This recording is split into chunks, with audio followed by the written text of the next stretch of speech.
விவசாயம் செய்கிறோம், விதை விதைக்கிறோம், உரங்கள்லாம் போடுறோம், தண்ணீர் பாய்ச்சுறோம். 6 மாதம் 5 மாதம் 4 மாதத்துக்கு அப்புறம் தான் நமக்கு பயிர் கிடைக்கிது. இதில் நம்பிக்கையோடு 5 மாதம் 6 மாதம் ஒரு நம்பிக்கையோடு சேர்ந்து பயிர் பண்ணுறோம். ஆனால் நாம் செய்ய தர்மத்தில் அடுத்த பிறகு வருமா வராதான் சந்தேகம் வருது நமக்கு. இறைவனிடம் பக்தி செய்யும்போது, சாமியே இன்றைக்கி இந்த காரியத்தை செய்து கொடுத்தால் நான் உனக்கு செய்கிறேன் என்று அவரிடம் போய் டேஷ் பக்தி வைக்கிறோம். எப்போது டேஷ் பக்தி வைக்கிறோமோ அது சரியான பக்தியே இல்லை.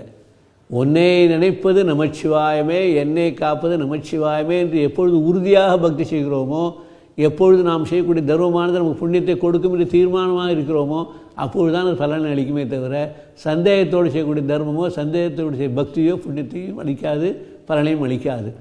அப்படிப்பட்ட ஒருவரில் அப்பர் பெருமான் என்னை காப்பது நமச்சிவாயமே என்று சொன்னதினாலே சமுத்திரத்திலே அவரை மற்ற மாற்று மதத்தினர் பௌத்தர்கள் ஜெயினர்கள் எல்லாம் கட்டி போட்டபொழுது, கருங்கல்லை வைத்து கட்டி போட்டபோது கருங்கல் மிதந்தது. நாம் கதைகளை படிக்கிறோம்.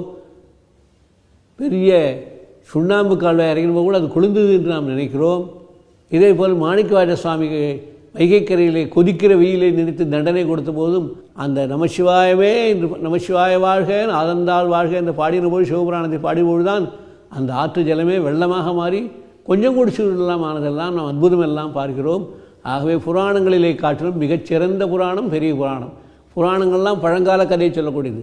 பெரிய புராணம் இந்த கலியுகத்தில் நடந்த பிரத்யட்ச அனுபவத்தை நமக்கு சொல்கிறது. அந்த அனுபவங்களிலே பார்த்தால் நேரடியாக ஒவ்வொருவரும் நம்பிக்கையோடு முழு நம்பிக்கையோடு எங்கே பகவத் பிரார்த்தனை செய்திருக்கிறார்களோ தர்மம் செய்திருக்கிறார்களோ அது பலத்தை அடுத்த பிறகுகளை அளிக்கும். அப்படி இல்லாதவர்களுக்கு முழு பலன் கிடைக்காது.